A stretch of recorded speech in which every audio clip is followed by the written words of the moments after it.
mga brad, isang napakagandang umaga po sa atin. Madaling araw pa lang nagising na tayo, mga 4 siguro. Ah, Sinangkotsa lang natin yung ating previous na dinuguan.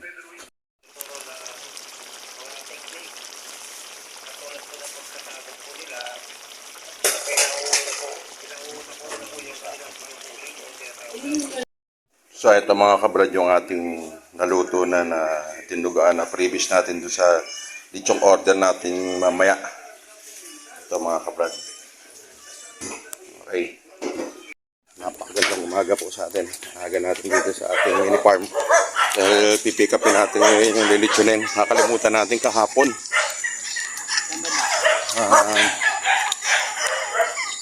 Ayun dito. Kalimutan natin kahapon at ngayon lang natin umaga ngayon oras ngayon nasa 6:30. Ayan. Okay naman yan. Aabot pa naman dahil alas 3 naman ang calling time. Ang alas 2 natin pipick upin yung lechon. Dito tayo ngayon pipick up ng lechonin natin. Dadali natin din sa lechonan. Ang calling time naman mga kabrad is 3. Ngayon dadali na ito sakto mga 7. Sakto naman yan mga pick upin natin ng mga 2. Kasi matraffic dun ng konti sa Muson eh. Yan.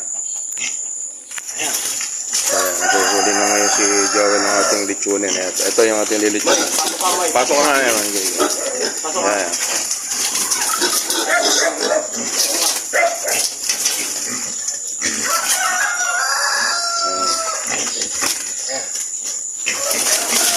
Ayan. Up.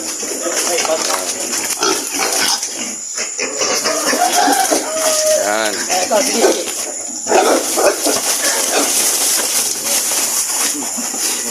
Tali mo na. Neymar. Diyan pa lang tali mo na. Hindi, tali mo na rito. Yan. Ako ba? So ito mga kabrad yung lilicho natin. Sa tansya mo well, mga 20 maigit na.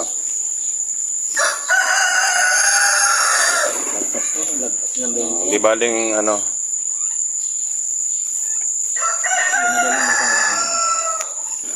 Titimbangin naman natin mga kabrad para fair tayo dun sa ating buyer na yung ibibigay natin sa kanila. Hindi lang sakto, kundi may pasobra pa. Kasi gusto natin fair. Tusok mo may doon sa ano. Huwag yan sa tali kasi na. Dito to. Yan mo yan. Sa butas. Yan, sa butas. Kasi baka Tulungan mo nga doon siya na. Iangat lang. Ayan. makalas. Amay. 1, 2, 3. Kumagana. So, ayan. Alalayan mo doon mo yun sa ano. Tukuran mo doon. Ito. Ayan, okay. So, meron tayong 26.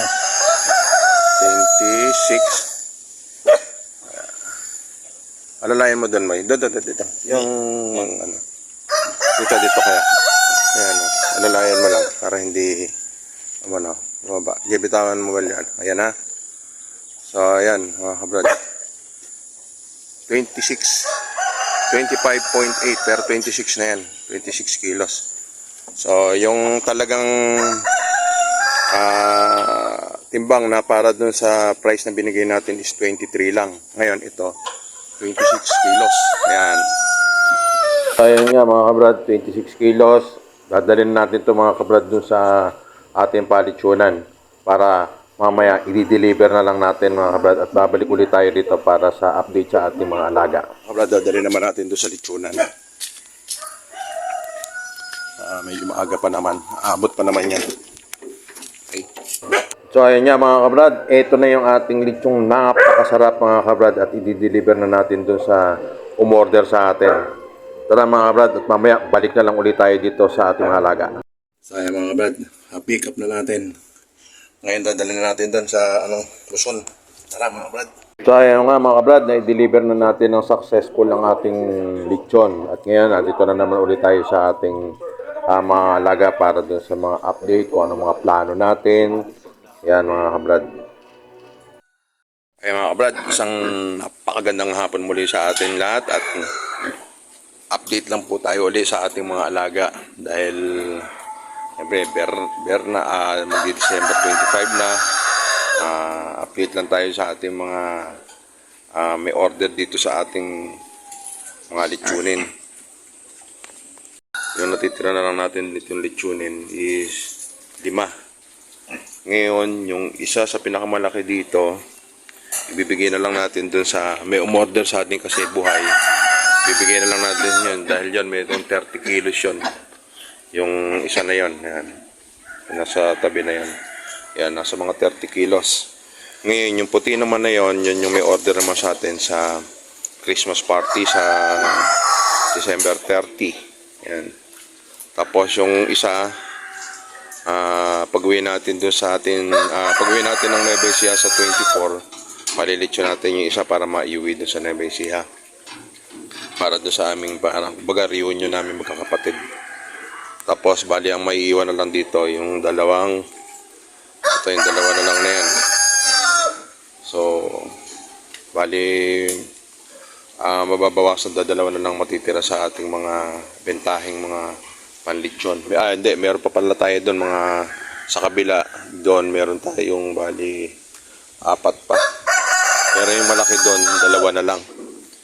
Kaya siguro ito bago matapos yung January na to, maubos yung ating litsunin.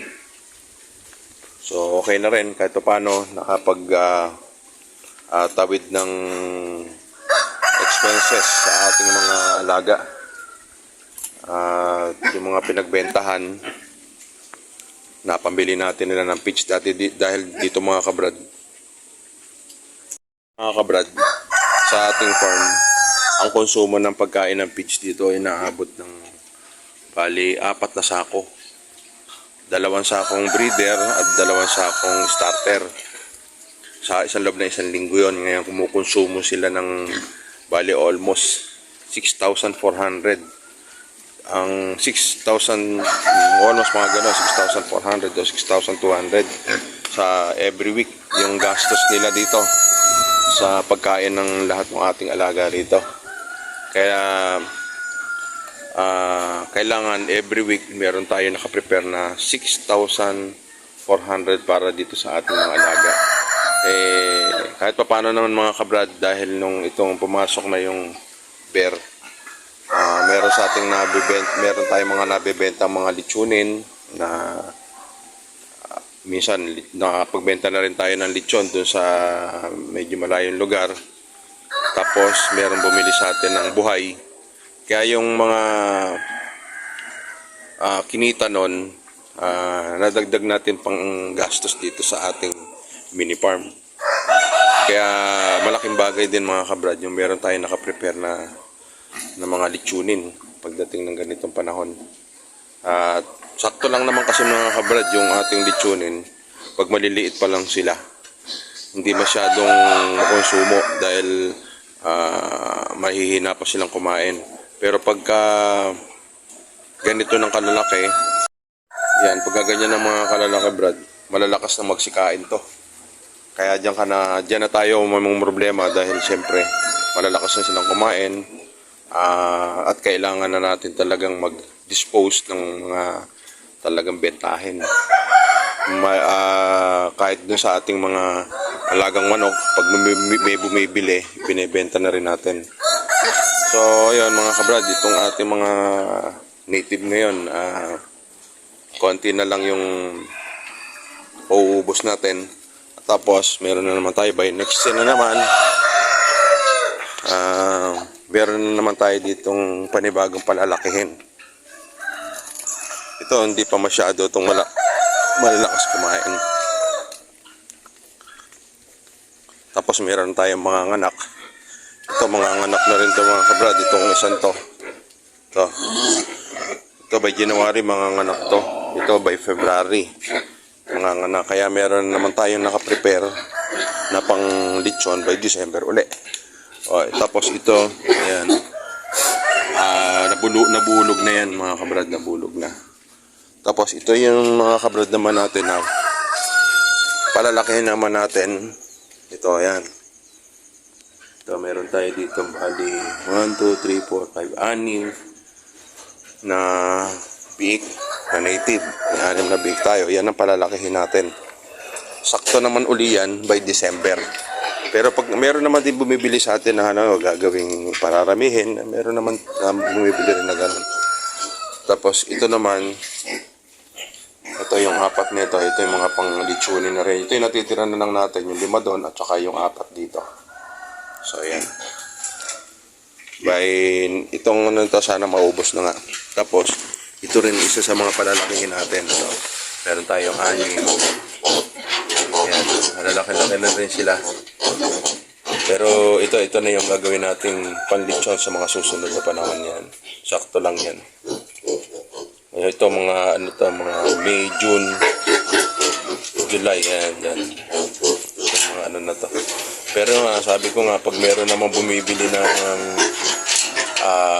gustong magparami, nabebentahan rin natin, posible rin, uubos to. Kaya meron tayong hindi kakapunin dito sa ating mga bagong akay na to. So ito yung ating isang bulugan. Malaki na rin yun. Napakalaki. Ito yung matanda natin bulugan.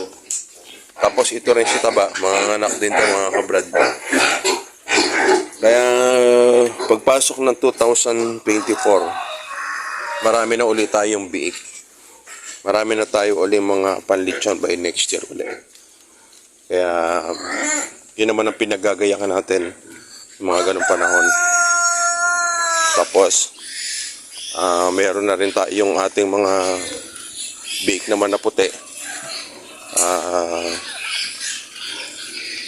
By January, aawatin na yung isa. Yung 13 piglets natin. Aawatin na rin to by January. Ito.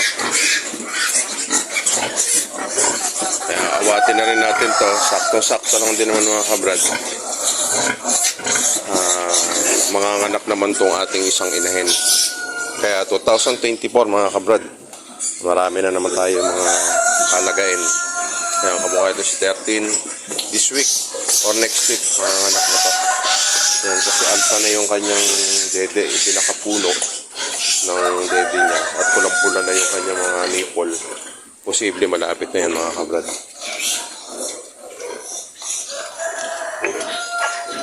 Kaya okay, maganda rin kahit sa paano yung pasok sa atin bago lumabas ng 2023 mga kabrad. Maganda rin kahit pa paano yung naging pasok ng taon sa atin at saka yung paglabas. Kaya sabi nga, tiyaga-tiyaga lang talaga. Huwag kang bibitaw mga kabrad pagka ganyan. Tiis lang.